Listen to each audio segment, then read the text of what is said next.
Hi, I'm Hilary Lorenz, and I will be your instructor for the block printing class. So I just want to quickly go through some of the materials. By now, hopefully you've received your material list.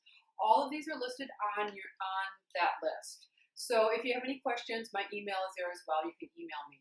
So the tools I recommend are the Power Grip carving tools. They're very sharp. They keep their sharpness, and they cut really nice. There's a really nice line. Another option from Blick are the linoleum block carving tools. Also carve really well, not quite as sharp, but these will they'll last you an incredible amount of time. You will need your linoleum. Linoleum comes in two different forms. One is unmounted, the other is mounted. So you notice on the mounted, there's this block underneath it. This makes it a lot easier to hang on to, a lot easier when you're carving and when you're printing. So you want to get them mounted. The bear print right here was done on a mounted block. Here is the block. Your ink, there's two different types of ink that I always use. One is Speedball oil-based ink. This is my absolute favorite ink. It is oil-based. If it gets on anything, it's never going to come off. But it cleans up very easy with any cooking oil, any just cheap canola oil. There's also the Professional Relief ink. This is a beautiful ink. It is not water-based. It's actually soy-based, but it's water soluble, so it cleans up in water, which sounds really dreamy, right? You just rinse everything with water, and it is really nice. The one issue I have with your prints can take 2 to 3 days to dry, so it's really easy to have them smear. So you want to make sure that if you go this route, that your prints, they have a place to dry. Okay, so that you can't stack them up. They need to be laid out flat. You'll need a brayer for rolling out your ink. This is a brayer. Sometimes people like to call them rollers, but a roller is something different. This is a 4-inch one. This is an 8-inch one. I have on your list, just get a 6-inch speedball brayer. You also need some cutting tools.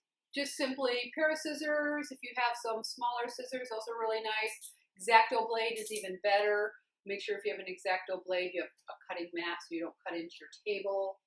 You have 12-inch ruler. And just really quickly about the papers.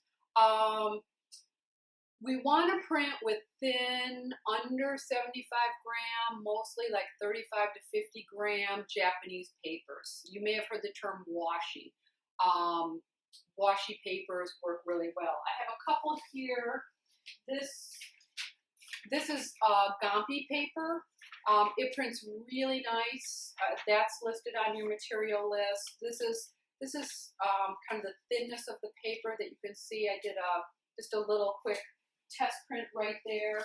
One thing to just be aware of, some of the papers have a lot of fibers in it, and they're really beautiful, and they can add to your image, but they can also take away from your image.